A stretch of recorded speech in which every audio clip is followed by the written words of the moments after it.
Fabius Foster, President of the Emanuel County Democratic Committee. Thank you and welcome to our event. The urgency of now. I'm only here to announce our MC, Miss Janet Jackson. Y'all give it up for her.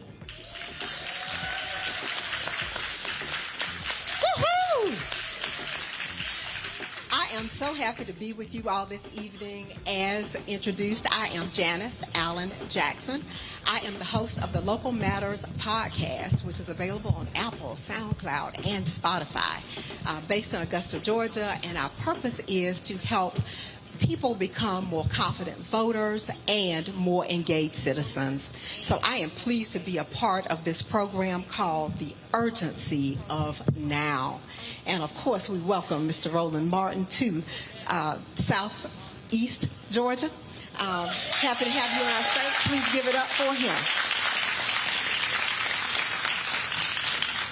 We always, of course, want to get this off on the right foot, and the right foot is with prayer.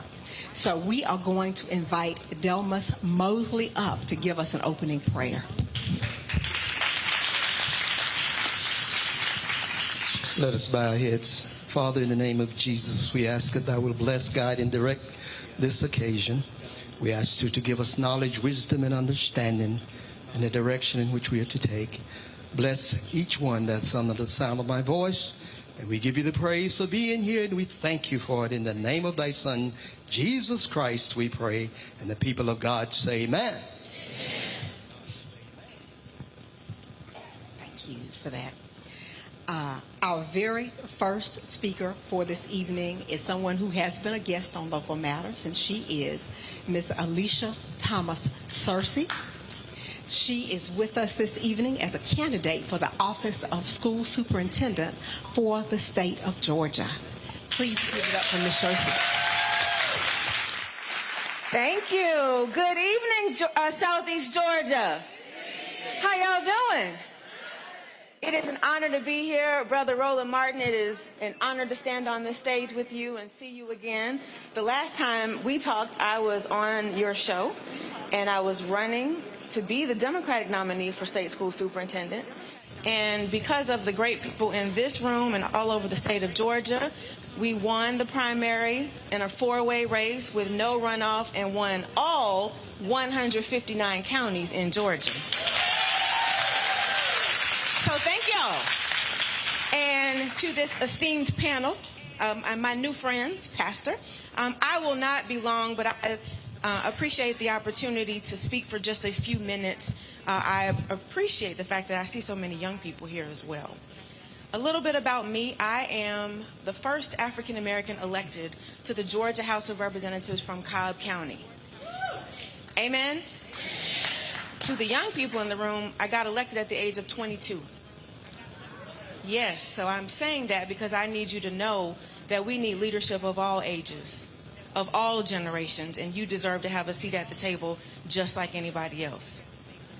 I served 12 years, that was 6 terms, spent all of that time working on trying to improve our public education system, and then left politics because I hate politics. Roland, people lie when you're in politics. They make up stuff, they tell rumors, and all I want to do is help children. So I left politics, went back to school, got a master's degree, went through a couple of superintendent training programs, got some great results as a superintendent. Our elementary school had a 43 CCRPI score.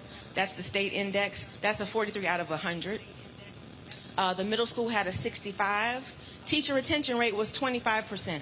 But when my team and I got in there, using the skills and training that I had, we got that 43 to an 85. Thank you.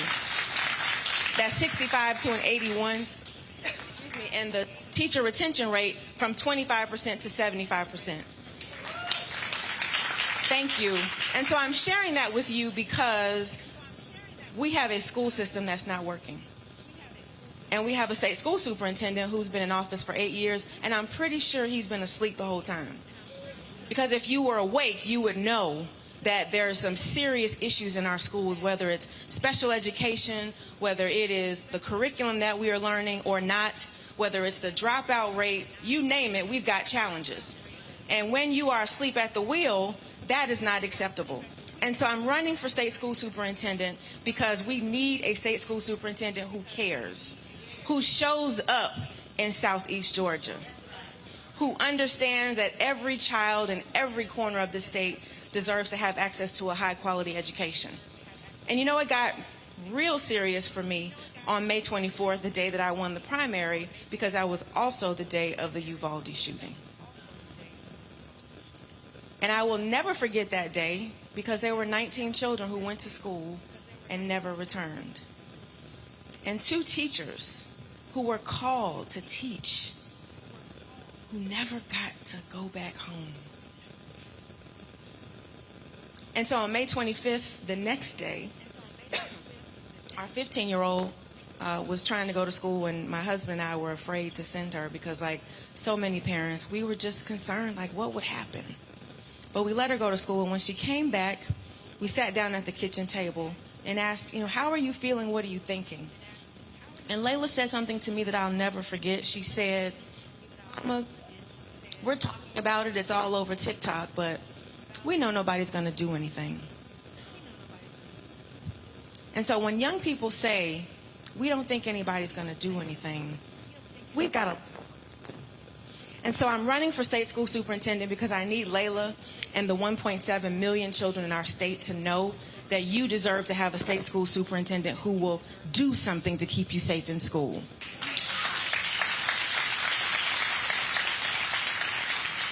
I need educators and teachers in particular to know that I see you. I understand the frustrations that you are having. I understand that you are overworked, overburdened, asked to take on every job except for being a teacher. And you deserve to have a state school superintendent who will do something about your burnout. And then finally, as I close, again, as I look at these young people, I think about the world that we live in and the world that it can be. But if you were to Google what schools look like in the 1800s, they look very similar to how they look today. And so why are we still trying to deliver this telegram education to a TikTok generation? Y'all feel me?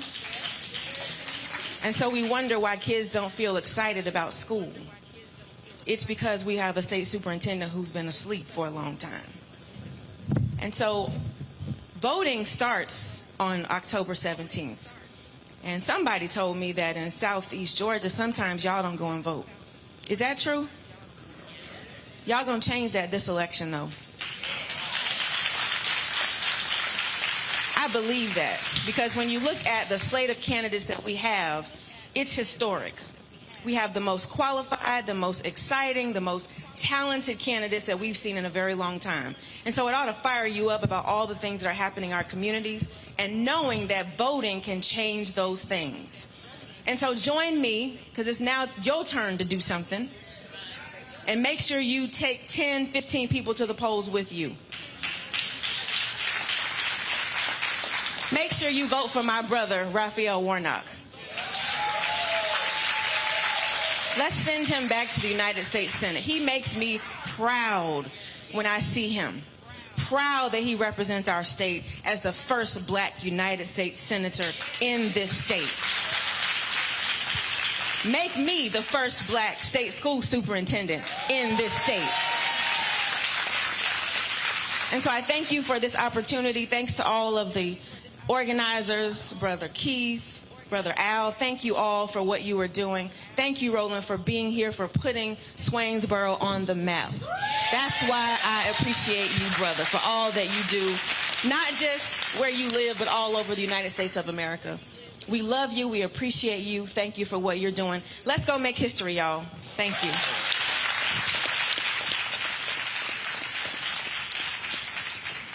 Thank you so much for that.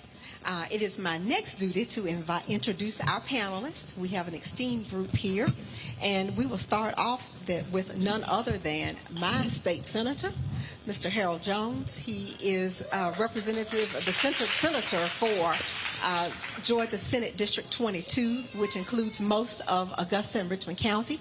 Thank you very much for being with us today.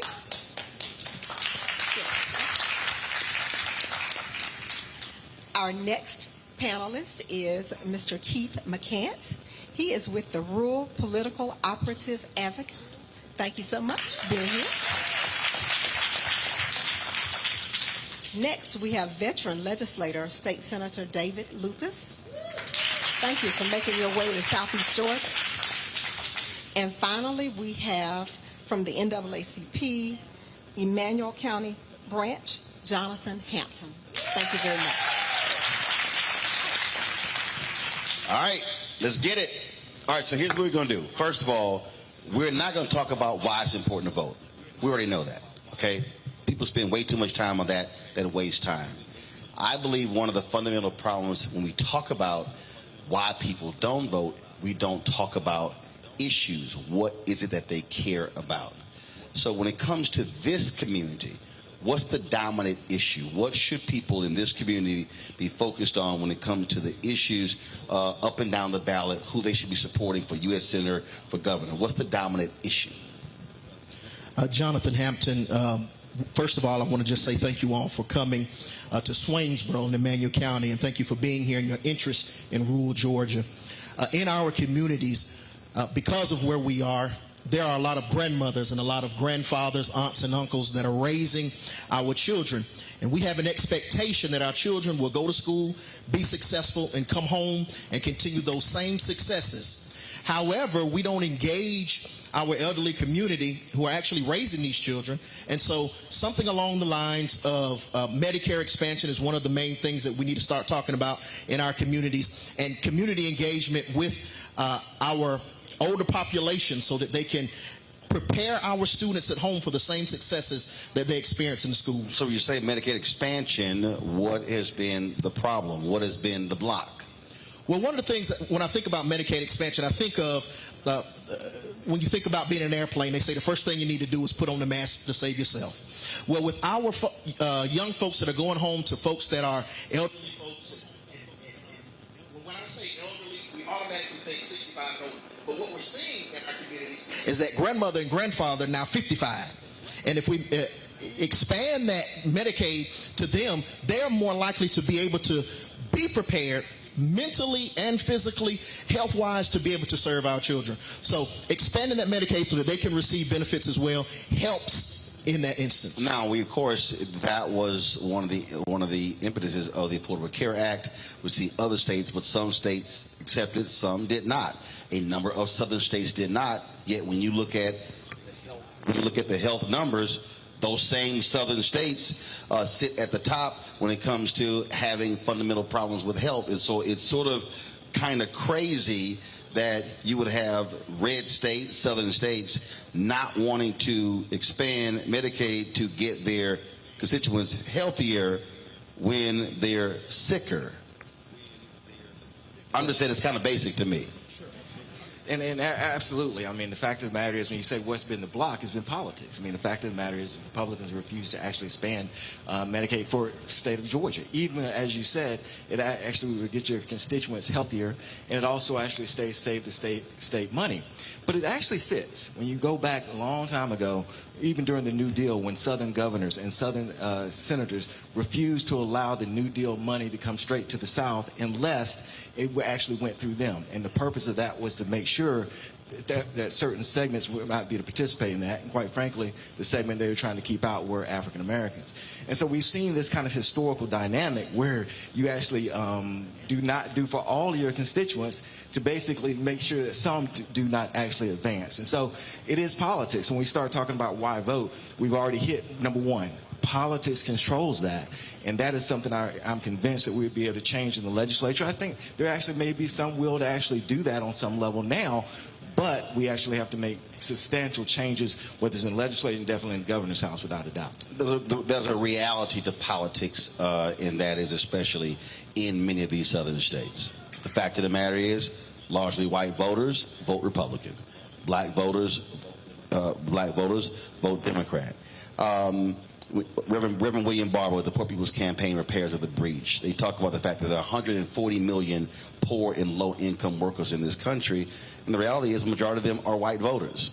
And so when he was in North Carolina, when they started Moral Mondays, they started with 17 people, and he said he was at a parade and he said a redneck with a Confederate flag draped around his neck came up to him, but he had tears in his eyes, and he said, "Reverend Barber, thank you for fighting for our hospitals." Because these same white conservative voters living in rural areas, it hit them when their hospitals started shutting down, when Republicans in North Carolina refused to accept Medicaid expansion dollars. And it hit them when they said, wait a minute, that's our hospital. They started dying because it was too far traveling to another hospital. And so what are the conversations been like in this community, in other areas, getting folk who may traditionally vote Republican to understand that that issue is one that impacts them, that aligns with what their concerns are, but doesn't align with their politics? Anyone can take that. Well, the biggest problem, Roland, is the politics. It was a policy decision by the governor, Nathan Deal, when he came in, that they would not accept Medicaid expansion. We have over 500,000 Georgians who have no insurance. Medicaid expansion would be just like the Express card, American Express card. When you go to the hospital, they're going to get some money. They might not get all of it, but they would get some money. That helps to keep the doors open. We just had a hospital in Atlanta that closed its doors, and now this governor gave $130 million to Greater Hospital to try to take care of those patients who were going to that particular hospital in the metro Atlanta area. But we have problems everywhere else. In Albany, Georgia, Phoebe Putnam, they're losing about $12 million a day. They can't sustain that. There's no way that the state has. You see, they're losing $12 million a day. Yeah. And they're losing, because I cover city government, county government. They're losing $12 million a day because they take care of folks who have no means of paying. Right. So when people, first of all, the law says if someone comes in, they have to be treated. If they take helping funds. Right. Now, this is, again, what's crazy to me. The state's actually paying for that. That means, taxpayers are footing the bill for that. So when you're rejecting Medicaid expansion, you literally are actually burdening Georgia taxpayers even more so because you refuse to accept the expansion funds. There's no question about it. We're putting money in, but it's not coming to us. It's going to those states who accept. Take Kentucky, for instance. That's where Mitch McConnell's from. But they had, one of the sickest, brokest states in America. And yeah, they had coal workers, miners, and everything that had all kind of health problems. But they accepted Medicaid expansion because they elected a Democratic governor. Right. No, I'm just stating the fact. I'm just stating the fact. Go ahead. And I think one of the things when you asked about how that dialogue is taking place, I think when you see Stacey Abrams and also Senator Warnock, they both have been very open as far as trying to take that dialogue beyond the African American community to all communities who are affected by it. And I think especially Stacey Abrams has been very effective at doing that. They both have, but that has really been a mission that she's been on. And I think that's something that we all have to continue to do. And the heart of that also talks about government responsibility and that the government actually does have responsibility to all of its citizens. And so you almost have to change persons' attitudes about that too. But I will say that I think that the party, and I think especially Stacey Abrams, especially Senator Warnock, they've done something a little bit different. They are actively pursuing that vote in a way that's different than normally Democrats have. A lot of times when you start talking about whether it's rural whites or more conservative, we talked about conservative principles and tried to make them think that we were sort of conservative. They were actually talking about principles that are going to affect their daily lives, and Medicaid expansion is definitely. Well, I always get a kick out of folk who talk about I don't want government in my life. It's a whole bunch of folk in Florida who were saying that until Hurricane Ian came in and destroyed, and now they mad saying the federal government moving too slow. Now hold on, the last week you didn't want to talk to them, but now moving too slow, and that really is part of the problem. The psych, just how nuts I think a lot of people are when they say I don't want government in my life until I desperately need government in my life. And when I keep trying to explain to people, there is no aspect of anybody's life right now that government does not have a role in it. The day you born, the birth certificate is a government document. When you get vaccinated to go to school, that's a government document. When you get married, government document. Divorce, government document. When you die, that death certificate is a government document. And so it is amazing when people act as if that, oh, I don't want that. But, and I'm not saying government is the answer to everything, but I understand, as you said, responsible government and the role it plays. And I think health is one of those roles.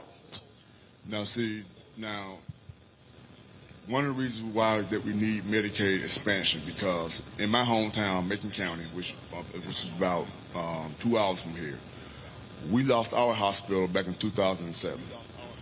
Okay. Ever since then, the county has gone down the drain. What I mean by that is jobs has closed. They have left the county. They have closed up. I was there at the time when the hospital closed down. Okay, so the hospital closed down. If somebody gets sick, how far do they have to go? You have to go to Americas, which is about, the hospital down in Americas is built pretty much outside of the city, towards Lee County, Leesburg. So you're talking about from there to Leesburg about 30, 35 miles. And then if you go into Houston County. So if there's a health emergency, it's a problem. It's a problem. And if you go to Houston County nearby to Perry, the closest hospital, you're talking about 30 miles that way. So either way, you got a ways to drive. So I'm just curious. What is Kemp saying about that? And I'm just curious, again, what is the governor saying to residents in these areas who now have to travel 30, 35, 40, 45 miles to get to a hospital? He's not saying anything, because the thing about it is he can say, well, we can't afford Medicaid expansion because it costs too much. But you come out of Macon County, which is the third poorest county in the state. It may be number one now because too many people like myself, I moved my family out of there to Houston County. Now I'm in Bryan County because I knew that without a hospital there, it is hard to attract industry. And that's what we're lacking over there. I'm saying I think I'm still living over there, but that's where they're lacking. And that's why we need a governor in there who's going to roll up his or her sleeves and give us Medicaid expansion. I don't understand why the opposition towards that, because it'll help the ones who need it the most. And Southwest Georgia needs it more than anybody. Not saying just Southwest Georgia, but across rural Georgia, whether you hear over this way here in Bullock County or Emanuel County, Clay County, over by Alabama, everybody needs Medicaid or insurance. So I just don't understand why he is so opposed to giving citizens something that it will help them and as well as improve our lives, So I don't understand that. Good. You want to make a point there? I'm going to make a point before I go to a break. Then we're going to introduce another candidate. Go ahead. One of the problems, though, the federal money, Medicaid and Medicare, CMS has a 35-mile rule. It has a 35-mile rule, which means First of all, for the folk who don't know, what's CMS? It's called the Community Service. Roland, I can't think of the actual name, but they had the last hearing in August. What CMS is they under Department of Services. Right. Got it. Go ahead. And they had a 35-mile rule because in 23 they're supposed to put up a bunch of money just for rural communities. Okay, when you say 35-mile rule, what does that mean? 35-mile rule means you can't put a hospital within 35 miles of another hospital. That's road miles. In rural Georgia, rural hospitals closed. They couldn't stay open. They didn't have the funding to stay open. So Senator Warnock and Ossoff, I asked them to weigh in on it because rural Georgia, folks can't afford the gas, or they got to pay somebody to take them to Dublin or some other place to a hospital. And one of the problems is that you take Hancock County, for instance. When I became the senator there, a young lady that was a retired nurse, came back from D.C. to Hancock, brought me the statistics that said that 70% of the folks who had a stroke or a heart attack died. And so I started trying to change the dynamics with rural legislators, because y'all are the ones who have been representing rural Georgia all this time, and y'all hadn't done anything about it. So we've been trying to do something with that.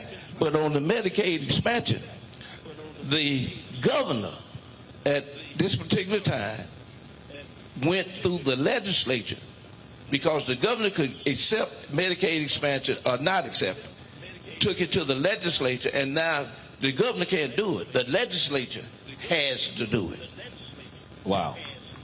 And no one gave a damn about those 70% the folks who had strokes and heart attacks and them dying. And if you got to drive 35, 40 miles, the cost of gas and all different things associated with that, nearly taking the day off, all of those things that go with it, just trying to get some health care. Hold tight 1 second. I'm going to go to a break. We come back. We're going to introduce another candidate who's here. Hear from them. They're going to talk about other issues that people care about. Obviously, I'm sure education is one of those issues. Economic development is another one of those issues. So we'll get to that when we come back. Short break. You're watching Roland Martin Unfiltered on the Black Star Network, broadcasting live from Swainsboro, Georgia. Back in a moment. When we invest in ourselves, our glow, our vision, our vibe, we all shine. Together, we are black beyond measure. Black Star Network is here. Hold no punches! I'm real revolutionary right now. Support this man, Black Media. He makes sure that our stories are told. Thank you for being the voice of Black America, Roland. Stay black. I love y'all. All momentum we have now, we have to keep this going. The video looks phenomenal. See, there's a difference between Black Star Network and black-owned media and something like CNN. You can't be black-owned media and be scared. It's time to be smart. Bring your eyeballs home. You dig?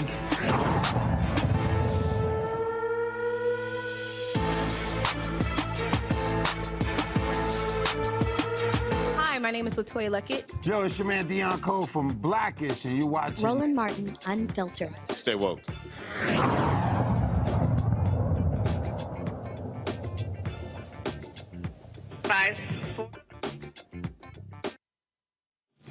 Swainsboro, we are very pleased to have Ms. Nikita Hemingway with us this evening. She is also a candidate for statewide office. She is running for the office of Agricultural Commissioner. Welcome. Come on out.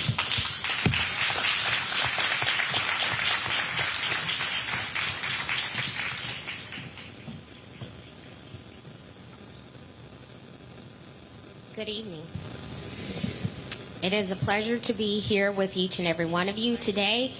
It has been a very long journey, but the most important thing is I knew that my evening had to end here with you. My name is Nikita Hemingway. I am a fifth-generation farmer, an entrepreneur, licensed realtor, former corporate executive, wife, mother, and the Democratic nominee for Commissioner of Agriculture. And when I win my race,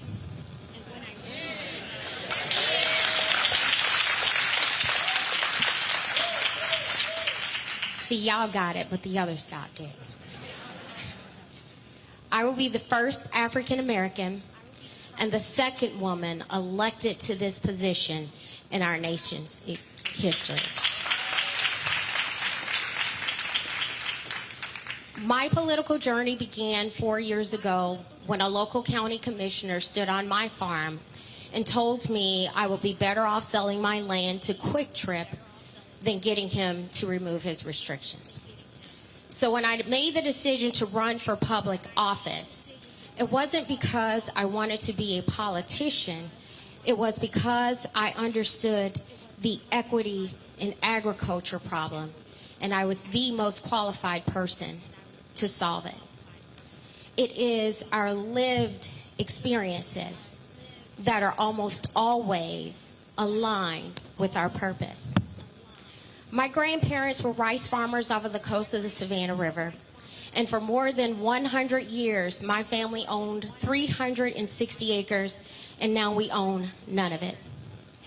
My grandmother would tell my siblings, cousins, and I how she would sit on her grandparents' porch and watch ships sail out to sea. My journey into adulthood wasn't easy. I was a single mother of 2 long before I was a married mother of 4. And like many African Americans, I knew that in order for me to be the success I dreamt of, my pathway would be through entrepreneurship. So by day, I worked in corporate America. By night, I built my businesses. And I am happy to report that I achieved everything I set out to do as Nikita Tyson long before I became Nikita Hemingway. Before we are able to shatter glass ceilings, we must first shatter perceptions about who is qualified and who isn't. It's not enough to understand that rising food costs are hurting families when you have a mother on the ballot with a plan to end childhood hunger and lower your grocery bill, so go vote. It's not enough to understand that there is no equity in agriculture for small family farms, women, and minorities when you have a black female farmer on the ballot, so go vote. When we say we are fighting for diversity, equity, and inclusion, we must also consider diversity of thought, lived experiences, and leadership. I cannot stress enough to you how much is on the ballot this election cycle. Because if you don't put a check mark by my name, what you're saying is my opponent, who happens to be a 7th-generation farmer, a 5-term elected state senator, who was in Washington, D.C. on January 5th and January 6th, is the person we need representing you.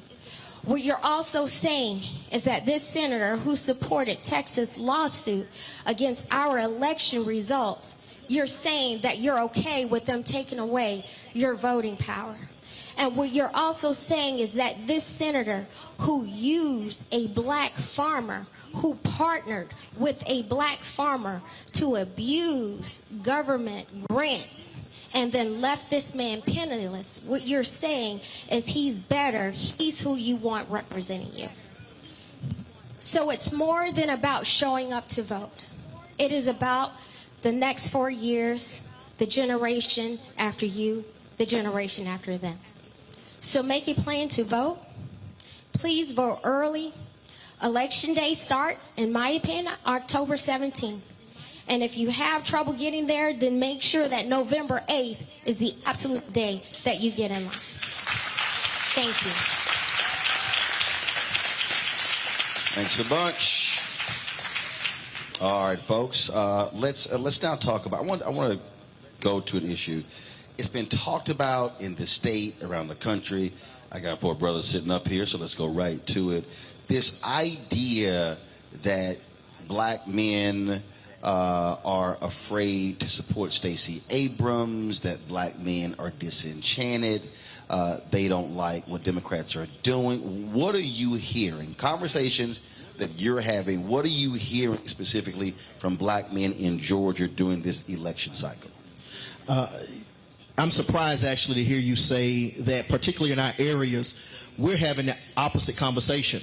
And if you follow Stacey Abrams and her platforms, you know specifically that she speaks directly to reinventing or developing African-American males. And so the men in our community benefit greatly from the great work that she's establishing for our communities. And frankly, I'm not really seeing that conversation. We're seeing the other side of it, which I'm grateful for, but I'm disappointed in what I might be hearing from others around the state about what that conversation might look like. Well, I can tell you, it's a jealousy thing. It's a jealousy thing that those who have been out and worked in the community and have been successful are basically saying, well, you need to come to see us before you get our support. I have a problem with it. I served with Stacey. I thought she was smart, intelligent, and she could handle herself on the Georgia House of Representatives floor. And that's dealing with the speaker or anybody else who might oppose her when she was discussing a bill. But not only did she get out the legislature, what we found and what we saw is that she turned folks out. She went and fought the governor and the state of Georgia in court about the expulsion of black voters. Exact idea is what they call it. In other words, that your signature don't look like it looked 20 years ago. Or your name might be David Lucas and they had David E. And when they sent it back to you, they never would tell you what the problem was. All you had to do, if they told you what the problem was, all you had to do was say your name was David Lucas and not David E. Lucas. And so those kind of things happen to us. And then, of course, I've had some conversations with some men who talk about the Bible and talk about the man at the head of the household. And I can't let no woman be head of me. I say, well, you say you got a wife. When things happen, who got your back? When you go to work and the kids are sick, who see about the kid? And then of course, and they might have a woman who's a boss at work. They ain't gonna quit their job. No. And so I say I call it Negroid jealousology is what I call it. And that's a new word, but it's jealousy. Black women have been the backbone of this country. They would fight when the husband couldn't fight. And they worked in all our campaigns. They put the schedules together. They do the phone banking. They make sure the robocall, you get the robocall done, and then they turn around and take the checkbook and pay for it. Make sure the bill is paid. You know, because one thing about these companies, if you can't pay for it, they're not going to do it on credit. And so she has exemplified a person who cares about a community. And she's talked about health care. And she's taken the conversation to another level because now, we just had a hospital in Atlanta closed, Wellstock. And this governor decided that he would put $130 million to see about the beds going over to Grady. Well, rural Georgia is altogether different. They don't have big corporations that can help fund these hospitals. So what they need are clinics that are equipped and have doctors. And what we find out, Roland, is a doctor in a community is worth $1 million of economics. And when you start talking about bringing folks to a community about jobs and everything, the first thing, the guy who's head of that corporation, well, he's going to look at what kind of health care I got for the folks who are going to be working for me, because he's got to pay that insurance cost. And if you don't have medical help within that community, his cost is going to be higher. So economics is a very good part of that. And you know, one of the things Senator Warnock did, I'm a diabetic. I take insulin. But I have Medicare A. I don't have the rest of it because I pay for insurance with the state. But by capping that cost, no more than $35.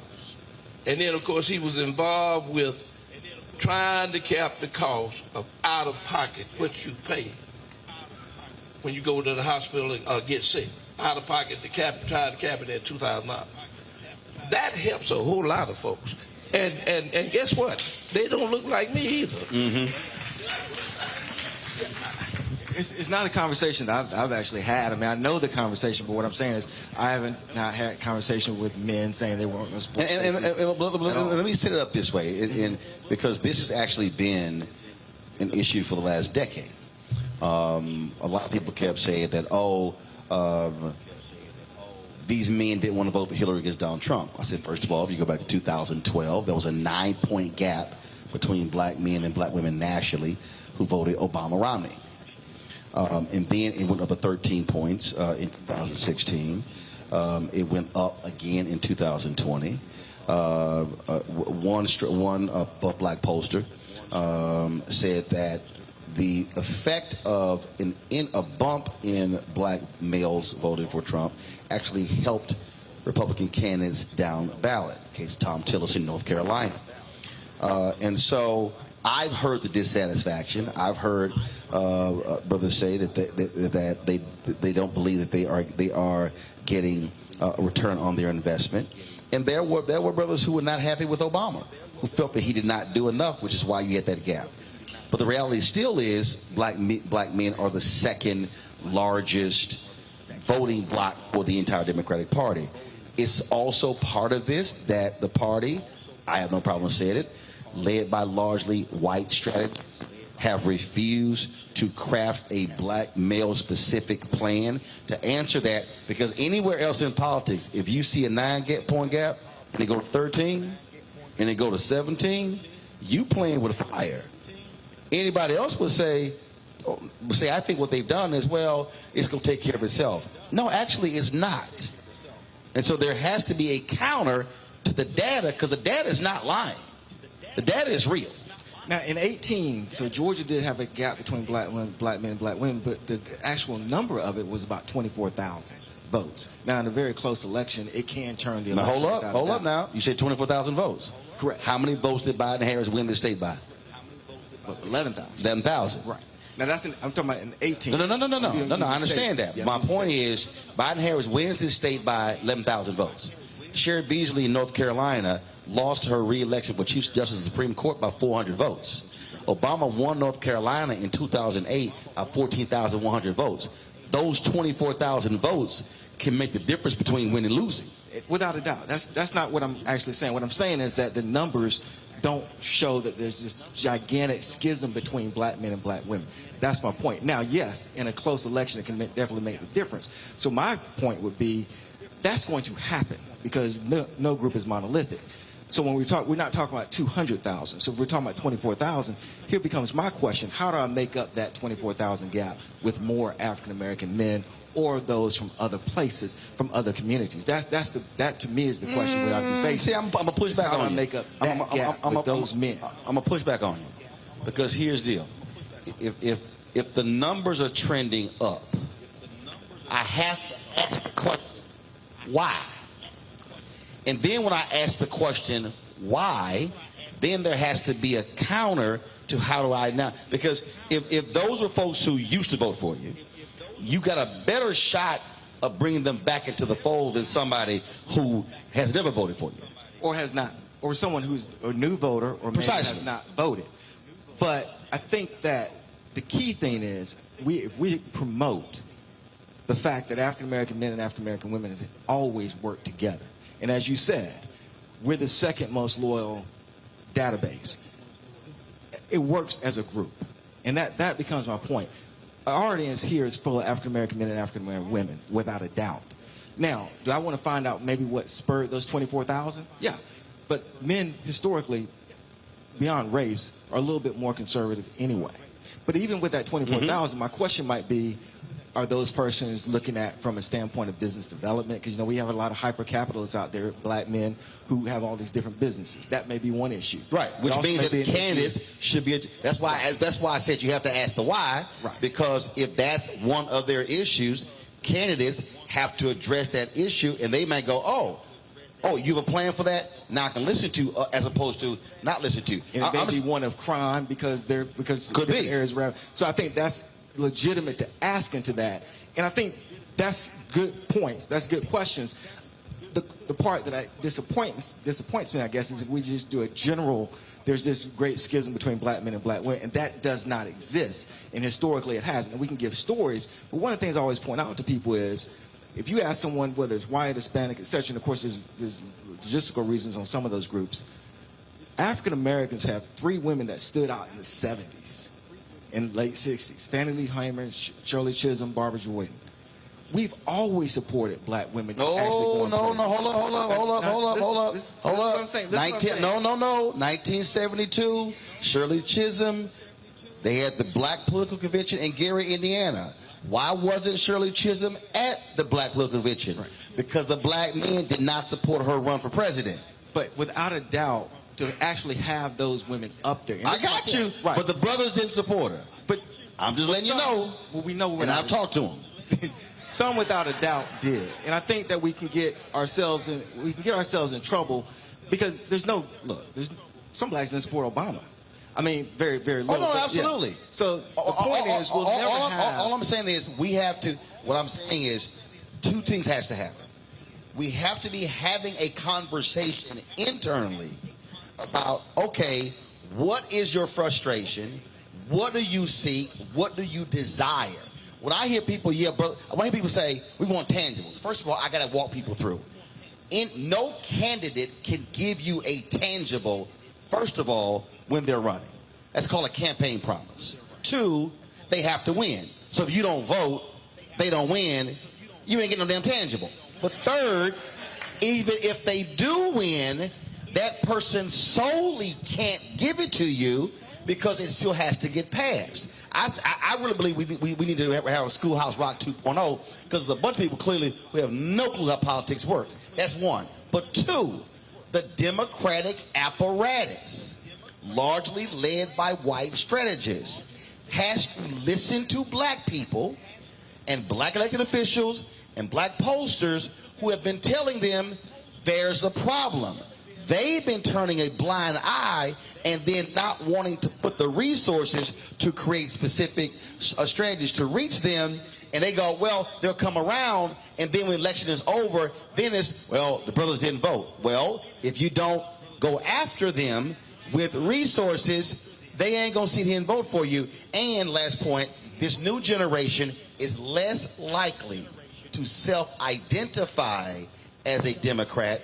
They might eventually end up voting that way, but they don't self-identify as a part of this thing as well. But we also have to be willing at the same time, not only to do the resources, and that's one piece of it, but we also have to be willing at the same time to actually talk about issues and not be afraid to actually say how that affect the African American community. Yes, that absolutely. becomes important. And I think that's where the Democrats may miss, where if you're going to talk about Medicaid expansion, specifically how this impacts. Senator Warner and Stacey do a good job with this to talk about how it affects that community.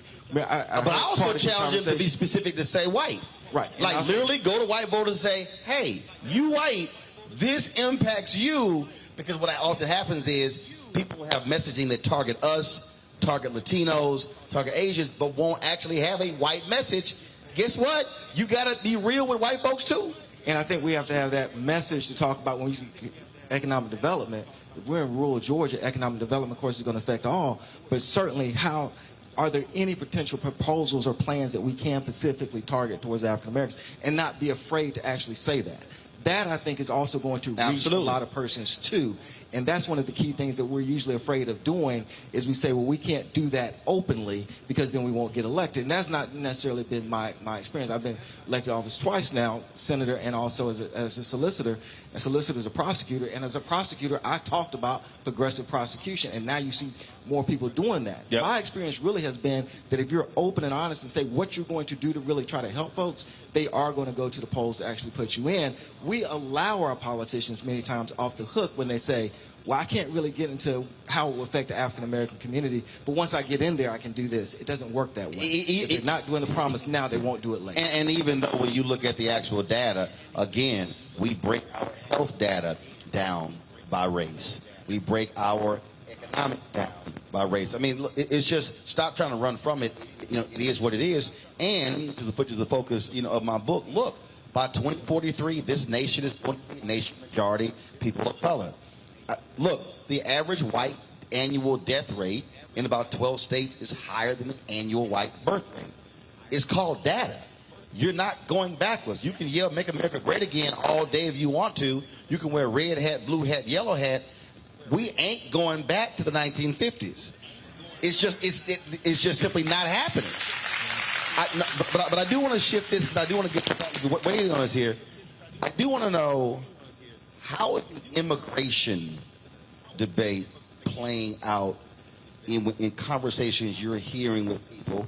Because that's also one where Republicans are making inroads, because you do have, even though 10% of the black population in the United States are black immigrants, that is a potent issue, because you have a lot of African Americans, especially brothers, who say, man, they are taking our jobs. They are, in many ways, they're sounding like white men. But again, when people even say that, they're taking our jobs, I'm sitting there going, yeah, but do you want to do a lot of those jobs? It's a whole different separate conversation. But the issue of immigration is a potent issue that works with a certain segment of our community, black men and black women. What are you hearing? How's the conversation going? How's that playing out here? Go ahead. Well, I haven't heard that much about immigration amongst people that I talk to, but you're right about that, because some of the men, white and black, especially at my job, and I work at over in Savannah at International Paper, and they tell me, they say, well, man, you know, we are watching news out there on our break and things like that, and I had one black guy tell me, he was like, man, if Biden don't do something about that border, I'm not going to have no job too long. And I said, what you mean by that, man? I said, you got a job now? I said, no, man, because they're cheap. You don't got to pay them anything. They're cheap labor. And he like, yeah, but you don't have, he need to cut me off. He said, man, Biden need to build a wall. He need to do something. He needs to do something about these people coming in. And see, me, I told him, I said, look, I hear what you're saying.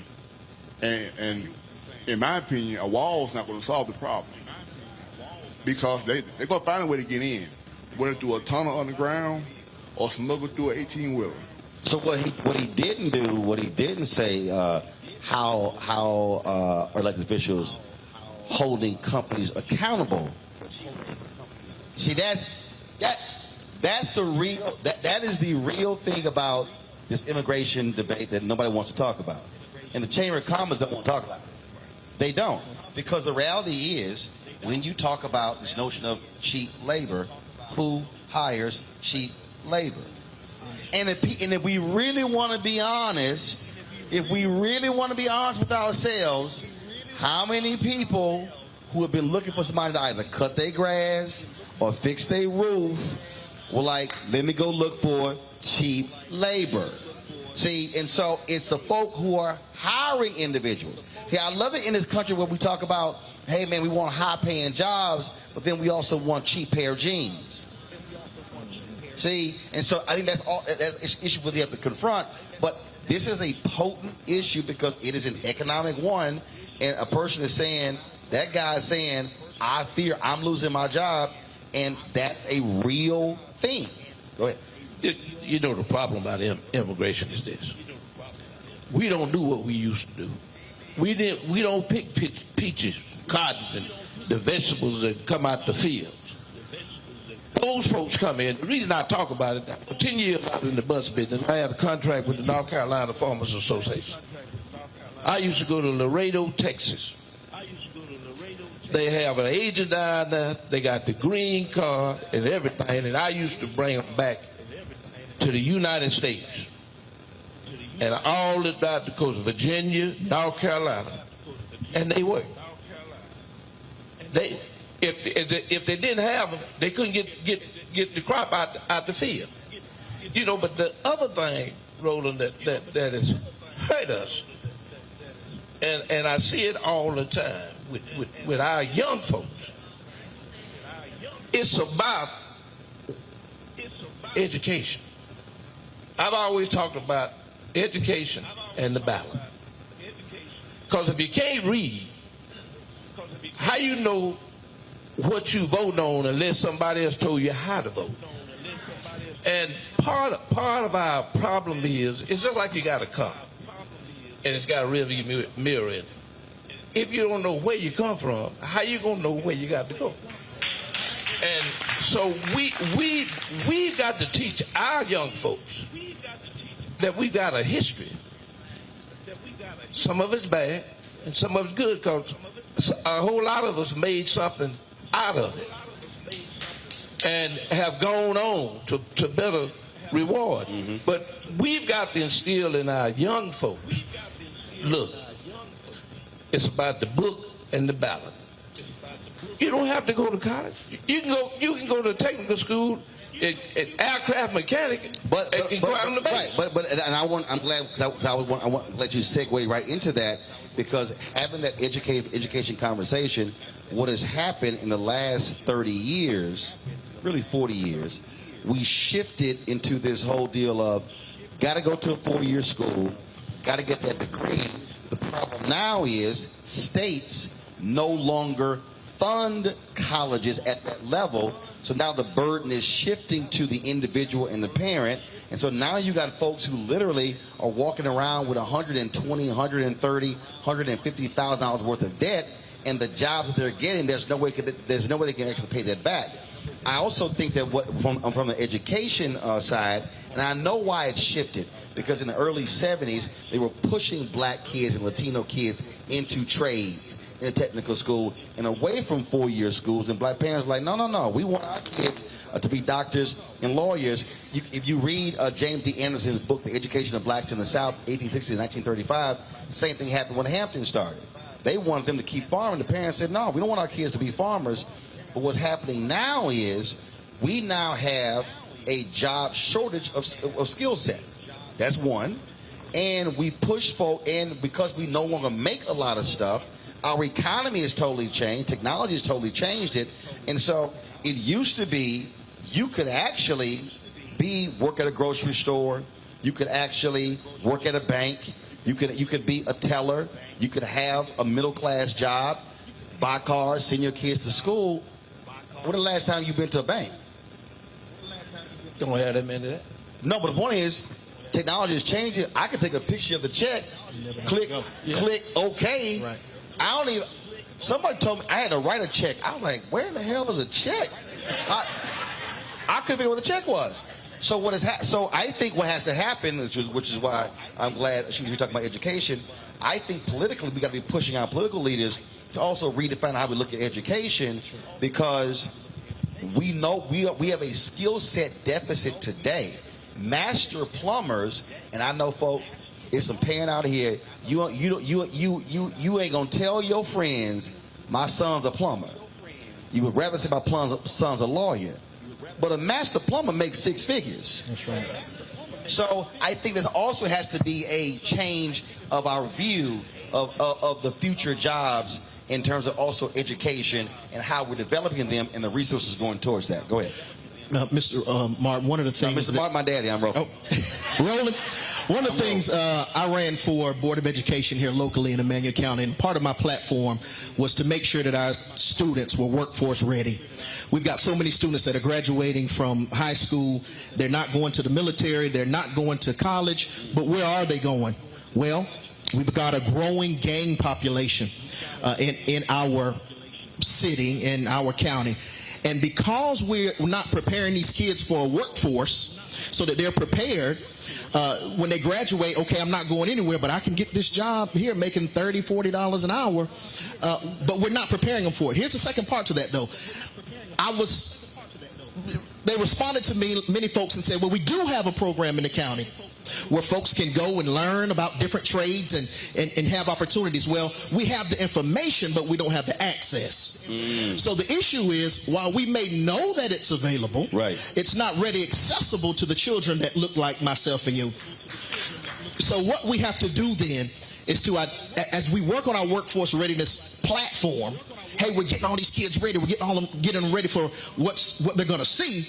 We have to also give them access to the same opportunities that others are afforded. Are the candidates, though, are you hearing them talk about that? Are you hearing it?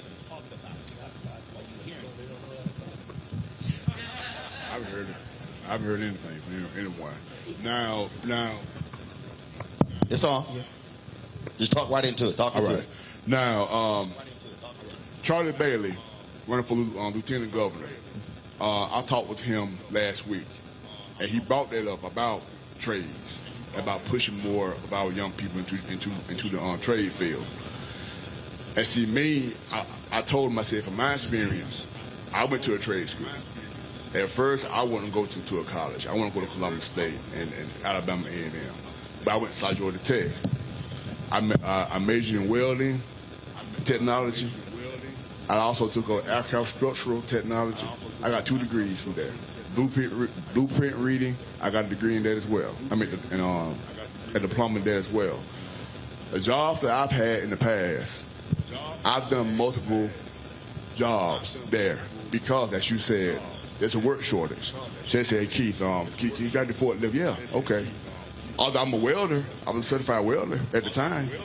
I could weld, but I had to do other things because we could not attract people to come in and go to work. And then when we did have people come in and go to work, they would lose their jobs because if they have an accident on the job, take a drug test, you're out the door. And to me, I hate to change the subject. I think now's the time for Georgia to legalize marijuana because there's a lot of guys, when you say about black men, young black men, the majority of them that I know, that I've talked with, when I bring that up, oh yeah, you do that, I'll go vote tomorrow. That's what they say. That's what they say. And I like, what about jobs or tax? No. You legalize marijuana, I'll vote tomorrow. That's what they say. And they for real. So I'm like, okay, then that's an issue, but no one so far, I've not heard anyone on the trail mention that about legalization of marijuana. If Stacey was to come out tomorrow and say that, she probably get 52-53% of the vote. That's what I'm saying. Go ahead. I would say on the top of the ticket, I said the whole ticket, really, you were asking about candidates saying that. I think that you have where Senator Warnock or Stacey Abrams, 2 of the most progressive candidates we've ever seen in Georgia as far as really articulating issues that's going to affect middle-class folks and especially even African Americans. But I also want to go back to one of the issues you talked about the immigration. So the conversation, of course, is real in this sense because when African Americans are so below so many metrics, it becomes disheartening if they start seeing other groups come in and take their place, so to speak, in their mind. So you have to understand that part. So then the question becomes, now how did I deal with that from a policy standpoint? One of the great things right here, talking about rural areas, let's look at it from a policy standpoint from Georgia. Hemp, as you know, is now legal. Not marijuana yet, but hemp now is legal. But we've actually hemp is the cousin of marijuana. There you go. Can't get high off of it. So, but we've actually limited the number of licenses that can go out. Now, you don't have persons necessarily who are not from, United States getting these licenses, but here's the point. Here you have all these persons who have been incarcerated, even here. Now, they may not be farmers as such, but they're in Swainsboro, they've been incarcerated. Hemp licenses now go out. None of those licenses are going to African Americans or African American farmers. Certainly that's going to be something that you will look at and say, we're still going backwards. Every single method that we have. Because when they, even on the marijuana side, because like in California, if you had a conviction, you couldn't get a dispensary. Right. And so even the things that we were prosecuted for, we're still not able to get a leg up. So you can see. Prosecuted for marijuana, but I can't get a dispensary license for marijuana. Dispensary license for it. It's the same weed. Same weed. And you can see how that would affect persons. So therefore, from a policy standpoint, we need to open up hemp licenses. I know that Senator Warnock and both states are talking about helping black farmers without a doubt. And I also know that license should be opened up. That's a policy issue. Right. But here's number 2. Not only should we give more licenses, we also should say that those licenses should go to African American farmers. Those are real policy things that we can actually try to push. Even if we don't get it through, we can at least talk about it. That helps on that immigration kind of conversation. And when you were talking about marijuana, if you're legalizing it and you don't have some type of equity program, you ought to be ashamed of yourself if that's what you're going to do. Absolutely. Got about 3 or 4 minutes left. I want each of you to speak to this here.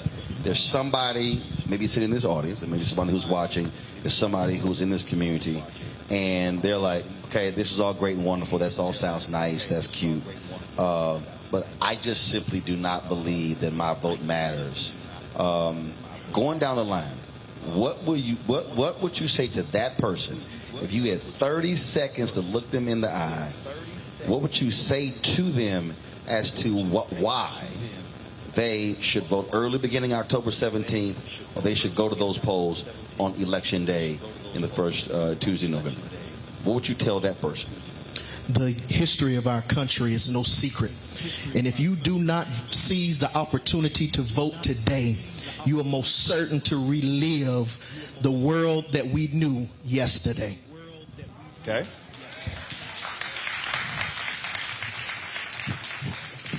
It's hard to tell them, Roland, but if you don't vote, you don't count.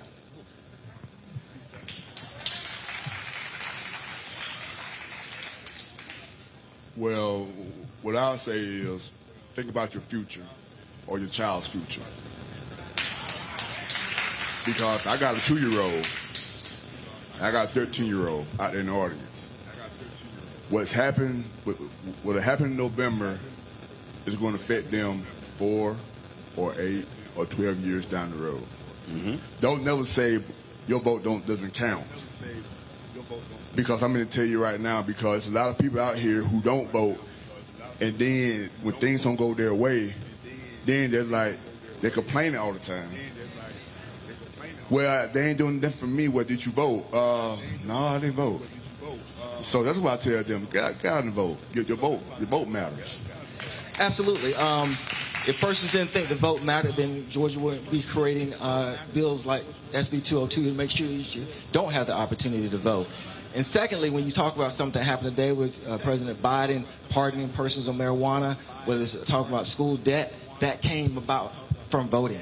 Some of the negative that we talked about today, the lack of Medicaid expansion, that lack of it comes about through voting. So your vote actually does matter. So you see it from a positive standpoint, you see it immediately from a negative standpoint. Absolutely is there, the connections are there. How your vote does matter. So I would say this here. If you tell somebody about our history, they're not listening. They're not. I think you have to ask that person, what's the one thing you care about? Doesn't matter what the issue is. And then you have to connect that one thing they care about to the people who can actually change it. So what happens, so we literally have to do voter education.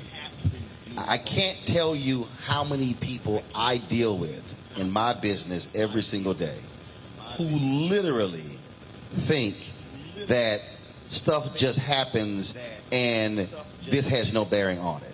2016, I had a young woman from North Carolina call my radio show, and she said, I don't like Hillary Clinton. I can't stand Trump. I'm just going to focus on my state issues. She's an activist. I then asked her, all right, what are the 3 things you're working on? She told me. All 3 things she said also were connected to who was president, and then who was the U.S. Senator, and then who was member. So she thought that these were just isolated state issues, not realizing that was a direct bearing on who's in the White House, who's in Congress. And so we actually have to do that. We actually have to take the time to walk folk through. And then after we do that, we also have to then ensure that if they do register, how do they get to the polls?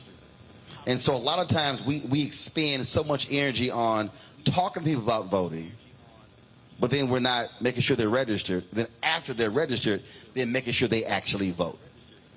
Last point I'll make is this here. Your mission should be, however your vote works here, whatever your precinct is, those are public numbers. You could go look up how many people voted in this precinct, how many people voted in this location in the last election. It'll show you how many people in the area are registered. So if you see that 122 people voted and 1,100 are registered, that's 1,000 people you should be trying to touch, because literally your sole area can change the election. I told you Sherry Beasley, yes, she's running for the United States Senator right now, but she lost by 400 votes. 2020, the Virginia legislature was decided by a coin flip because the candidates tied in the vote. And when they flipped the coin, that's to determine whether Democrats control the legislature or Republicans control the legislature. A coin flip. So imagine the people who never voted. And so we must take that time. That's why on my show, we try to teach as much as we can, walking people through what public policy is, how it's being impacted. And so take the time. Don't get frustrated with somebody, because the reality is not everybody lives and breathes this stuff, but you got to connect what they care about with the folk who are in office. You got to show them how, if the people who are in office aren't doing it, you got to take them out and put the folks in who can do it.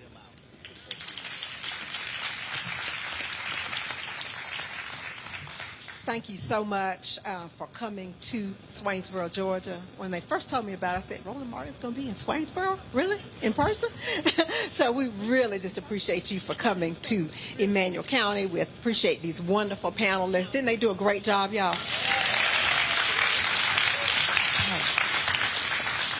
I've got one piece of housekeeping that I need to take care of. I understand that there are at least 2 elected officials in the audience that we want to ask to stand and be recognized. I believe they are Mr. John Parker, who is on the Swainsboro City Council.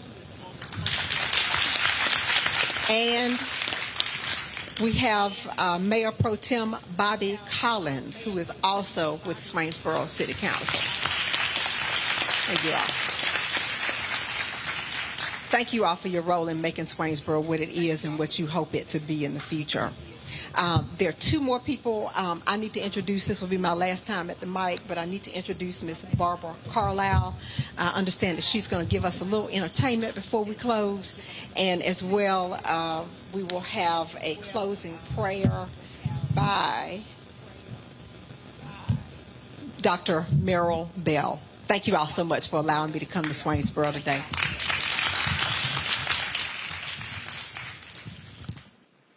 Good evening. No, that's not everybody. Good evening. Good evening. I thought some more people will be here, but it's like we're having a Halloween party. People came dressed as chairs. What y'all needed to do was to get on y'all phones, go to Facebook, go to TikTok, go to wherever you had to go and tell people that right now in Swainsboro, Georgia, they're giving out the PPP loan. I bet the line will be from here to Walmart. And I don't mean the one here in Swainsboro, I mean the one in Statesboro. And y'all know that's what the people wanted to do. If we were talking about the PPP loan, people would be here. You know, because anybody that thought they had a business, they came out. People selling eyelashes.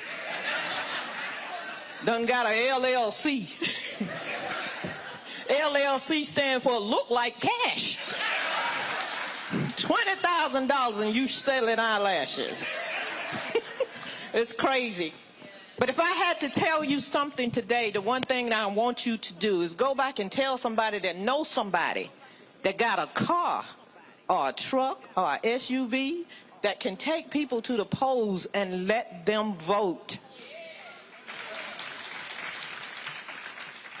I must admit, I'm 64 years old, and politics didn't matter to me the first 30, 40 years of my life. Okay, I'm going to be honest, the first 55 years of my life. But then I started to see that we were losing out on a lot of things down here in Emanuel County. I had moved to New York, and I came back, and I went back again, and then COVID said, come back and sit down for a little while. So I came back, and I sat down for a little while, and I didn't like what I saw. So it's up to us to get out and push this. Let people know your vote will count. It will count. Do what you got to do. You know, you got to get out there and just do the groundwork. And the elected officials will hopefully do what they need to do to get us out of this rut, because that's exactly what we are in. We are in a rut. So don't worry about the PPP loans. Don't worry about the little girl selling eyelashes. Don't worry about anything. Just worry about the fact that we can come up if you're willing to come up. Thank you.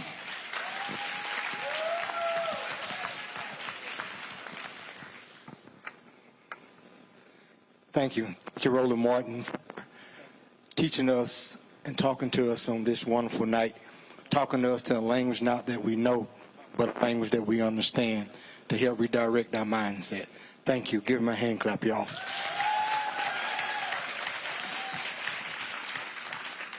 Precious Father God, we thank you, Lord, for this day. Thank you again for the loving kindness. Thank you for what we have seen here tonight. We ask you to continue to bless this man as he go forth, telling and teaching us about the way we need and learn how to do things. Lord, we ask you to cover him as he go, guide him and be a lamp unto his feet. But most of all, bless everyone that's under the sound of my voice. We thank you in advance of what you was about to do, and we claim victory in Jesus' name. Amen, amen, and amen.